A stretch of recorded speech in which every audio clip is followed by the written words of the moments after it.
Gender-based violence. What acts or situations constitute the presence of the risk? Gender-based violence, or GBV, includes any harmful act carried out against someone based on socially ascribed gender differences between males and females.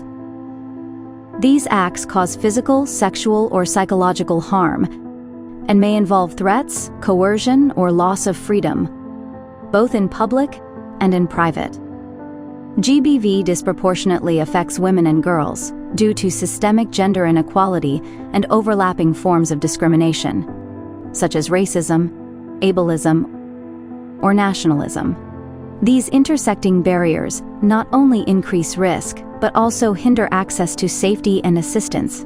Some forms of GBV include intimate partner violence, other forms of domestic violence, forced and/or coerced prostitution, child and/or forced marriage, female genital mutilation, female infanticide, honor killings, trafficking for sexual exploitation, denial of resources, and/or forced domestic labor.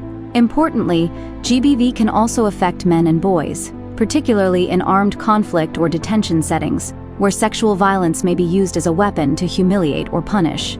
In any humanitarian crisis, GBV becomes more likely, especially when law, services, and social structures are disrupted. What factors must be identified for monitoring? Monitoring GBV risk means identifying the conditions that allow it to increase, such as weakened protection systems, harmful social or legal norms, displacement, scarcity of resources, and loss of community safety mechanisms. Crises often disrupt healthcare, community and social support networks, and justice systems, limiting access to services like sexual and reproductive healthcare or legal support. When support systems break down, violence increases, and perpetrators are rarely held accountable. GBV is globally underreported. Survivors may fear stigma, retaliation, or simply lack safe places to seek help. That's why we must assume GBV is happening and design responses accordingly, regardless of whether cases are reported. The presence of other protection risks, such as displacement or family separation, often signals heightened GBV risk. What information and data can illustrate the presence of the risk? Because GBV is widely underreported, the absence of data doesn't mean the absence of violence. Data collection must always prioritize survivor safety.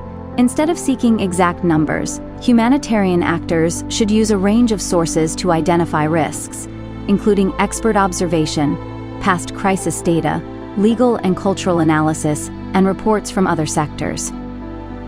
Collaboration with the GBV area and collaboration with specialized actors is essential to interpret data responsibly and act on it. In every setting, GBV must be treated as a life-threatening protection risk.